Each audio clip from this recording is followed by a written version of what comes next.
All right, Kevin, back with you for another episode of the $1 Million Relationships Podcast. And I'll tell you, Kyle, I got to start. I got to give a shout out to Jessica. And Jessica, she works over at the podcast guest platform. And man, I'll tell you, I appreciate her so much because it's like she's continually reaching out to me and going, Kevin, you know what? I think so and so would be a really great person for you to interview for the $1 Million Relationships Podcast. And of course, Kyle, she did that with you and stuff. And so I am incredibly grateful to her and to the podcast guest platform.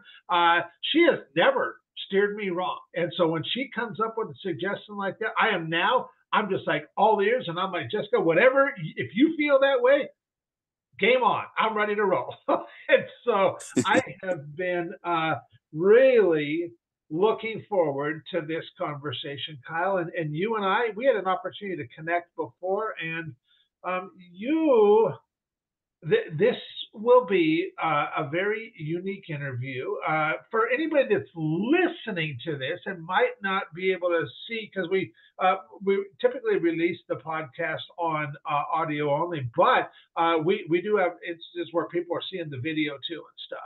And so I'm not going to say anything. We'll just get into the story here.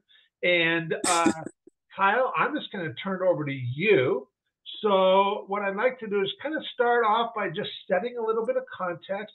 You share some of your background and talk about what you do and what inspires you most about what you're doing in the world. And we'll just start there and set a little bit of context. Yeah, for sure. Thanks, thanks so much, Kevin, for, inviting me on. And, again, huge thanks to the podcast guest platform, Yeah. as that's how we connected. But just to just dive right on into it. So I am, currently I'm a professional, para triathlete. I'm an author. I'm a professional speaker. Also host my own podcast. And so have a have a few irons in the fire, as I'm sure a lot of your guests have, because hey, look, it's one of those things that if you don't want to get bored with just one thing. Always want to have something on the horizon. And I've always believed that there is no such thing as work-life balance. It's just life. That's right. And That's right. you put emphasis on things that are important to you at that given time, at any given time. Yeah. But just to give your audience a little bit of background, a little bit of context as to who I am. So I actually I lost my sight when I was 6 years old due to a rare form of eye cancer called retinoblastoma. And so I was diagnosed with that when I was 10 months old. And I went through 5-6 years of a variety of cancer treatments, traveling around back and forth to specialists and all that. And every time I would respond very well to the cancer treatment, and then the cancer would come back stronger than ever. And I eventually just the treatment just did so much damage to my eyes that we had just no choice but to remove them. So I had my left eye removed when I was 5 years old, and my right eye removed just before I turned 7. So that left me totally blind, and really not sure. And as a little kid at that point, I wasn't thinking about, oh, like, how am I going to live and survive and thrive in the world. I was just thinking of, oh my gosh, how am I going to go outside and play with my friends, or Yeah. have fun in life, or do anything like that. And I was very, very fortunate, very early on in my life, to learn the true value of relationships, and how relationships can propel you to do incredible things, and present these incredible opportunities for you. And if you're willing to, develop and cultivate and develop those relationships, whole worlds open up for you.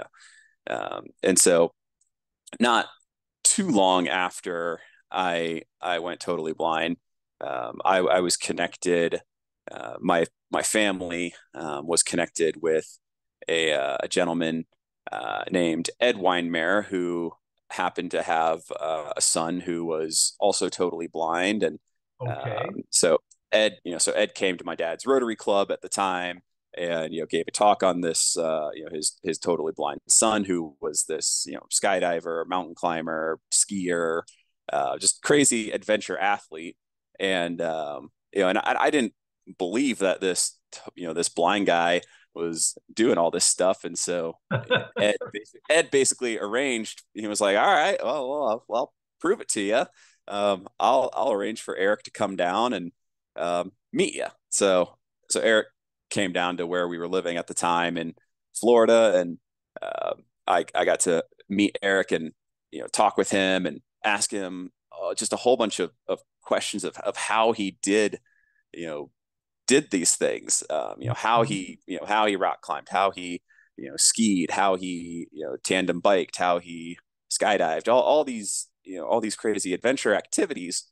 And from that conversation that we had, Eric just shared with me a lot of just the nuances and the basics of how he did stuff as a blind person. And and then he encouraged and basically it inspired me to maybe if he could do these things, maybe I could do something similar. And so I decided that I was going to get into rock climbing, and pursued that with a passion for several years. And rock climbing spun off into other outdoor adventure activities, like skiing and hiking and backpacking and all that kind of stuff. And eventually, just one thing, leads into another and bleeds into another. And before you know it, I looked up and I was doing, I had all these opportunities to travel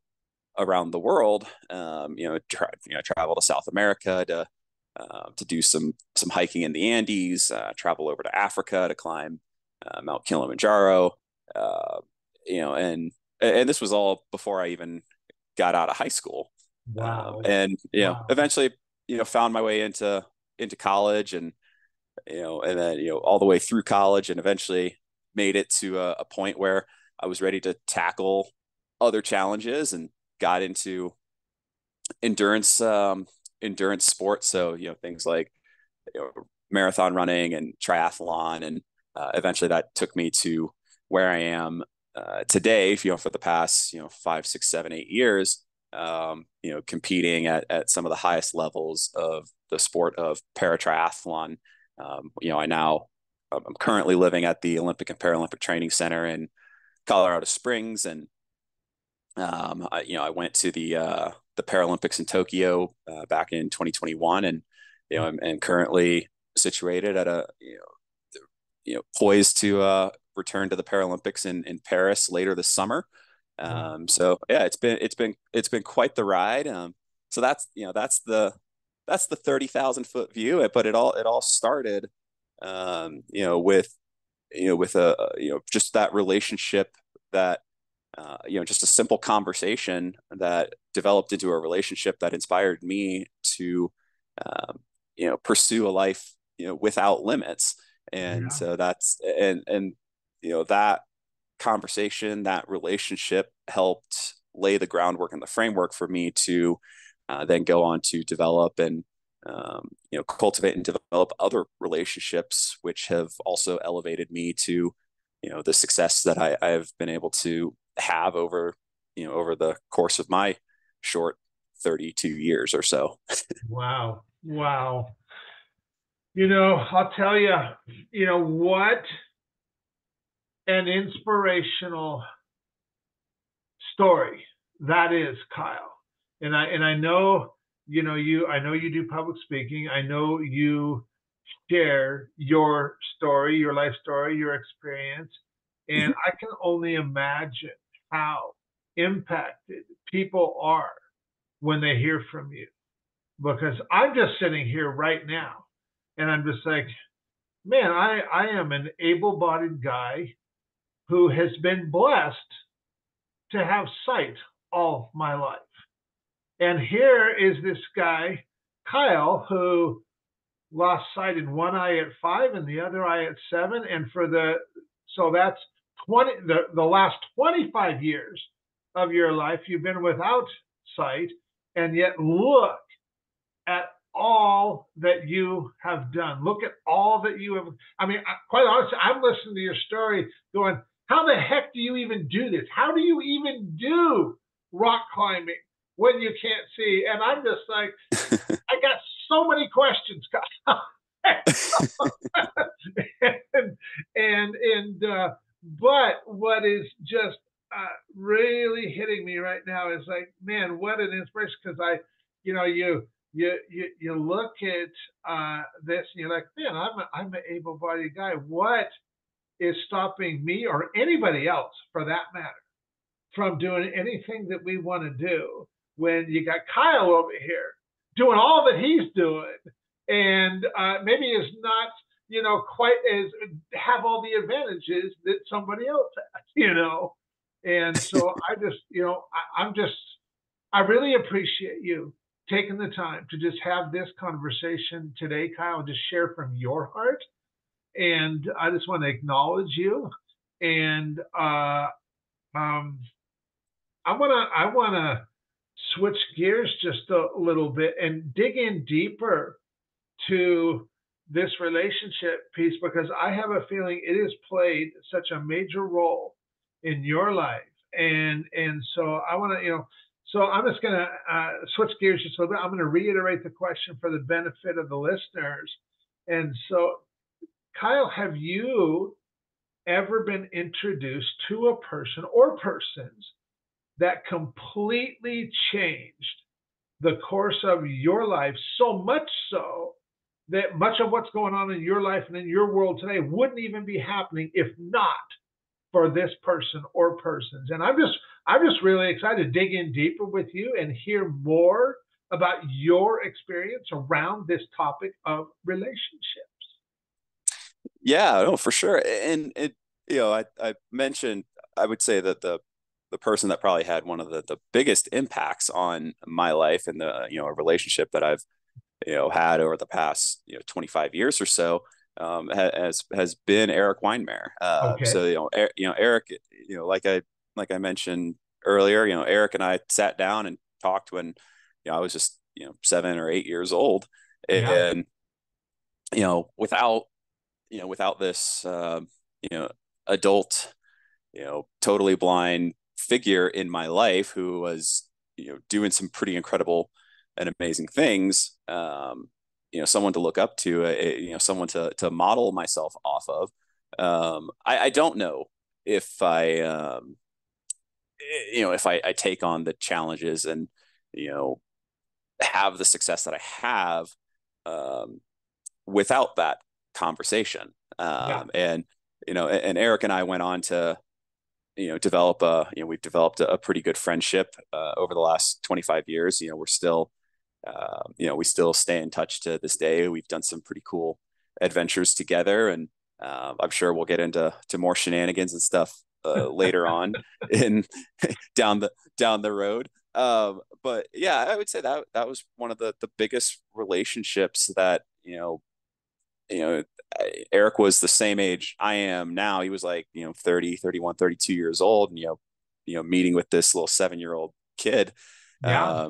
So, just taking the time to, sit down and chat with me at that point. Cause I was newly blind. I was scared. I didn't know what life was going to look like. And, Yeah. here was this guy who had been through a lot, and was having, quite an adventurous, fulfilling life.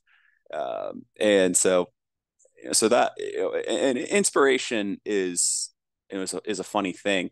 Because all inspiration really is just something that makes you think or act differently. Mm-hmm. That's really all inspiration is. Yeah. And like I come across people all the time that that tell me, or people that the people that I associate with, or like my teammates and stuff, that we're so inspirational, and then they turn around and they just go on about their lives. Yeah. But if you take if you pause long enough, and you know you actually stop to, and it makes you think a little differently, then yeah, then that's inspiration. And so Yeah. what Eric did was he showed me uh, that, hey, look, I am doing this stuff. I'm climbing, I'm skiing, I'm having these great adventures with great people and great friends. That means you can do it too. Like you don't have to sit on the sideline Yeah. uh, as a totally blind person. And so I decided to take that by the horns and you know pursue and that essentially motivated me to go on to do a whole lot of things. And motivation is a very interesting thing, because I think motivation is actually a lot, it's related to inspiration, but inspiration is kind of this fuel. It's this spark. So it's a inspiration is you strike the match, and then motivation is the fuel. And at the end of the day, there's you know in broad terms, I think there's really only three things that motivate us as human beings, as entrepreneurs, as business owners, or anything like that. um, you know I think people do things for, like I said, in broad terms, three reasons. I think people are motivated by things that are going to make them more comfortable. Uh-huh. So, something that, a bigger incentive, a bigger paycheck, a bigger sale, or something like that. Um, the next thing is something that makes you uncomfortable. So running towards something that is going to make you more comfortable. The next Mm-hmm. thing is running away from something that is going to make you uncomfortable. Yes. So the threat of losing your job, the threat of your you know the running no one's athletic until they're being chased by a bear, or something like that. So you're running away from something that could harm you. And Yeah. then the third thing that motivates all of us is something that makes our heart sing. So like just finding that passion, or that special something that, like, where if you weren't, it fills you up with so much joy and so much passion that even though it may be work, it's not work. Yes. Yeah. So like so again, like, inspiration is this spark. It's this this little tiny flame that gets you going. And then you have those three elements of motivation, and in some aspect we're all using all three of those elements of motivation. You bet. uh, and that definitely happened to me. Like, Eric provided that little spark of inspiration. I looked at my life, I don't know if I didn't look at it quite in these terms as a 7 or 8 year old. But I did not want to be that kid that sat on the sideline. I didn't want to be the blind bump on a log. Yeah. So I decided to, that was the uncomfortable piece. So I decided to run away from that. So Uh-huh. what was I going to have to do in order to not be that bump on a log, to not be that drag on society, or that drag on my family or friends? And I decided to pursue, a life full of adventure, Mhm. and found my way to doing doing the things that that make my heart sing. And Yeah. those things now, that thing that makes my heart sing is you know sharing my story, um, so that others can learn to expand their expectations a little bit. So Yeah. so that others, I've learned to, live, my life without limits, or at least to find my limits and then push them and break them, so that I can find more. And so now, like, what makes my heart sing is to help others do that same thing. Yeah. And so what I, and a lot of what I do now is, yes, I still race professionally as a triathlete, but I also, as you alluded to earlier, I speak to companies and organizations, and, come in and work with people on things like, conversational excellence, or adopting and, applying, a high performance mindset to, to the business world. So taking my athletic experience as a high performance athlete, a Paralympian, and applying that, the same principles to, you know, to a business world, or even to your everyday life. Because I truly believe that, as entrepreneurs, as business owners, no, like, whether you're an Olympian, a Paralympian, world champion, in a sport or an athletic event, or you're running your own business, whether that's a mom and pop coffee shop, or all the way up to, the CEO of a, multi-million, or even multi-billion dollar corporation. High performers all have just similar characteristics, and it all starts with, those conversations and those relationships.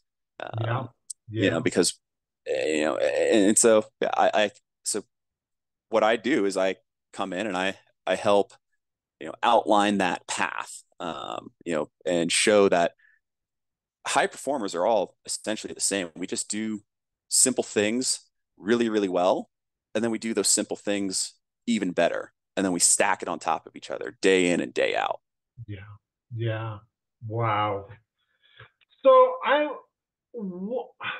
so when you and Michael met for the first time, and what was the first experience that you had after you guys started your relationship that just had you going, wow, that was absolutely incredible, and I want more of that. And it also just gave you this, like, whatever that was, the confidence of it, like, yes, I can do a whole lot more of this.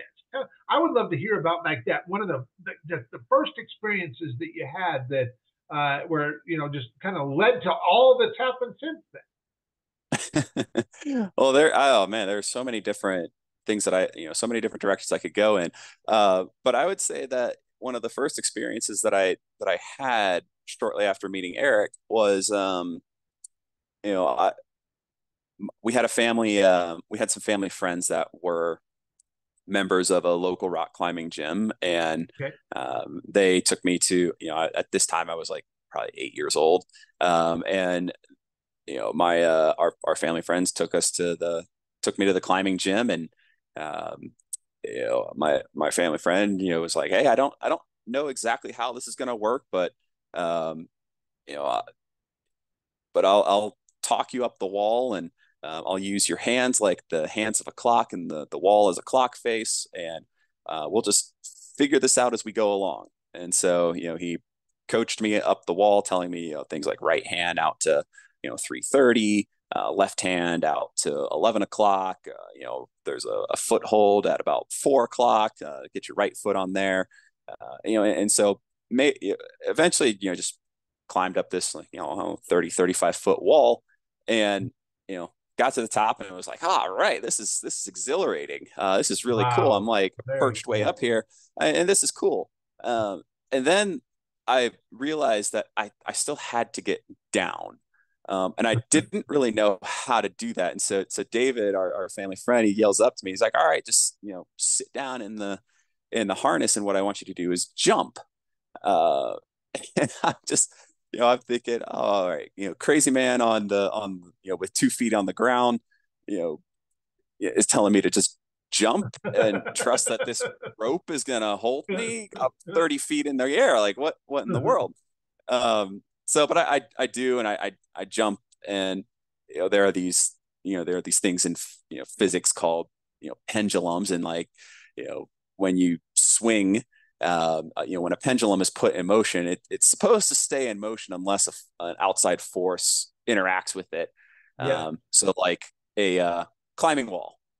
So what I did was I pendulumed away from this wall, and it's like, all right, this is cool. And what I did was I let my legs drop, and of course I swung back and pendulumed into the climbing wall. So I'm pancake flat against the wall, bruised Ouch. up. Eventually I figured out that you actually need to keep your feet out in front of you as you're jumping and kind of bouncing down the wall. And so I got down to the bottom, and I'm all banged up, I'm bruised, but still pretty exhilarated. And it's like, all right, I want to go do that again. Like I want to Uh-huh. climb, and Mhm. I want to do something harder. I want to do something more challenging. So that was one of the first experiences that I had, and that you know that experience really stuck in my mind when I decided to get into running, Okay. back in 2014. So just to give a quick bit of context, so I graduated from college in 2013, and as I mentioned earlier on, I had already accomplished quite a bit. By the time I graduated college, I had done some hiking and climbing in Peru and Tanzania, and I had done some hiking and climbing all over the U.S. I had been the captain of my high school wrestling team. I had wrestled a little bit in college, and I was also a group exercise instructor at our campus recreation and wellness center. So like I thought I was hot stuff. And so I rolled into the world with a very arrogant mindset. I can say that now. Like I had a classic, mindset of, I am 100% CEO material, so I should apply for every job CEO and above. It doesn't matter that I don't have, it's like, oh, I've got all this awesome, unique experience and all that.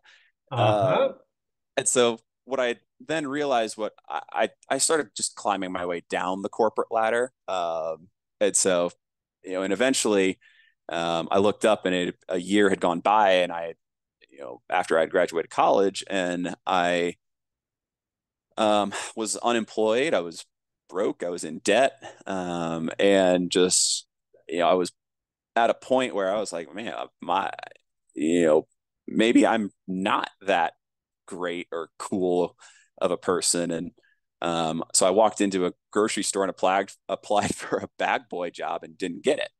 And at that point, I was just like, oh man, I, I am basically almost at rock bottom. So, um, Wow. so Wow. I decided to start running.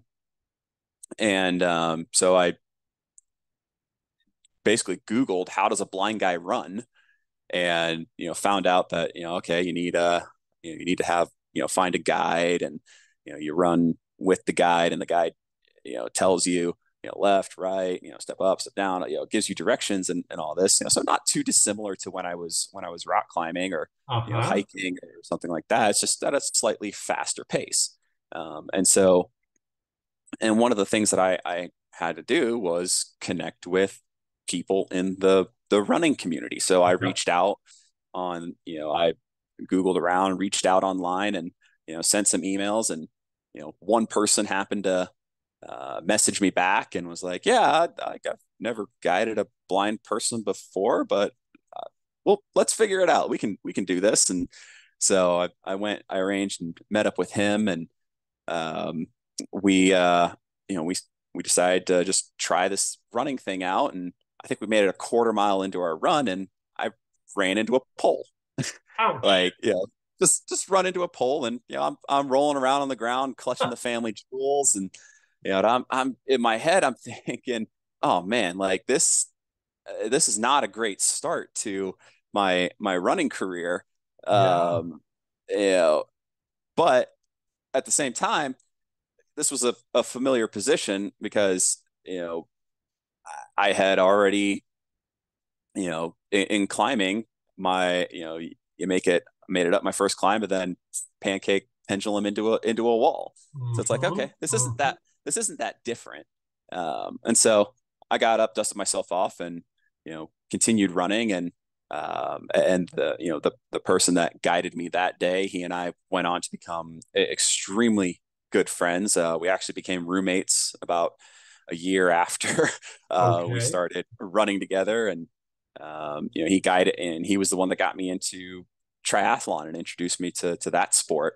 And that sport has given me just so much in terms of expanding my horizons, for relationships and experiences, in the last 9-10 years. So, Wow. but Wow. yeah.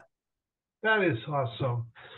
So Kyle, with where you're at right now, what are you what's next for you? What do you see for, let me phrase it this way.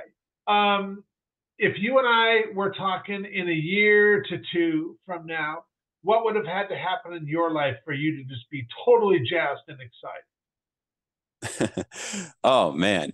Um, well, on the immediate horizon, yeah, I've got the Paralympic Games coming up in late August, early September of 2024. Okay. But to be, if we sit down, I should say, when we sit down in a year or two from now, um, it's something that would have me totally jazzed and excited, would be that I have helped more people, um, find how to live their lives without limits you know, through developing relationships. Yeah. Because as as I've highlighted before, I am not where I'm at without some very key relationships.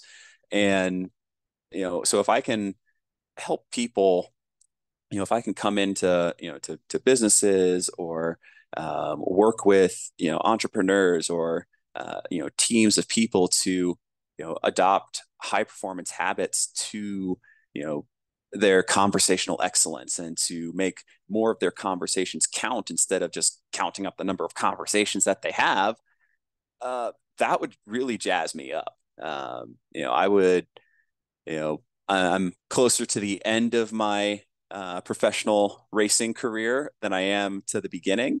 Okay. And so, turning this, turning that page over to, being able to sit down and focus a little bit more on helping people, realize, you know, that they are high performers. They are, and they can tap into, the that high performance mindset.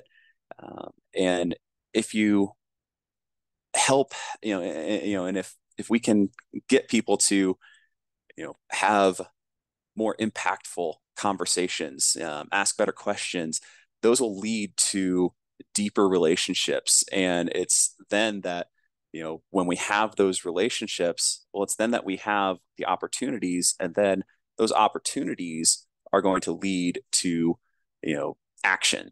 So like if we ask better, so if I can help people learn to ask better questions, be more curious, so that they can, get to a point of empathy, and then have better conversations to develop stronger, deeper, more meaningful relationships. And you know that leads to opportunities and action. So Yeah. when we sit down in a year or two, and we're having this conversation again, I would love to have, I would love to have been, brought into more companies, and be able to share my story a little bit more, and help people, you know, uncap their potential. So Yeah. like let's not limit it. Just like when Eric sat down with me and showed me that I didn't have to sit on the sidelines. Um, like that's what I want to help do for people on a bigger scale than, and it just takes one person, but then that one person can turn into two and four and eight and 16, and and so on and so forth. So you keep building and building and building. So Right. I would love to I would love to have expanded my network, Yep. and have a even bigger, more thriving business. And because the more people we connect with, the deeper our relationships are, the more meaningful all of that is. Um, at the end of the day, we're all just helping each other out, That's right. because this is the good old USA.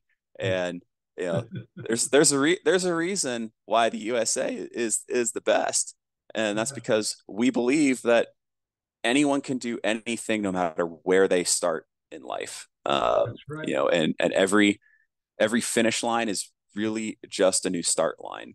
So if I can continue to help people understand that, um, that would, that would, that it's jazzing me up just thinking about it and talking about it now.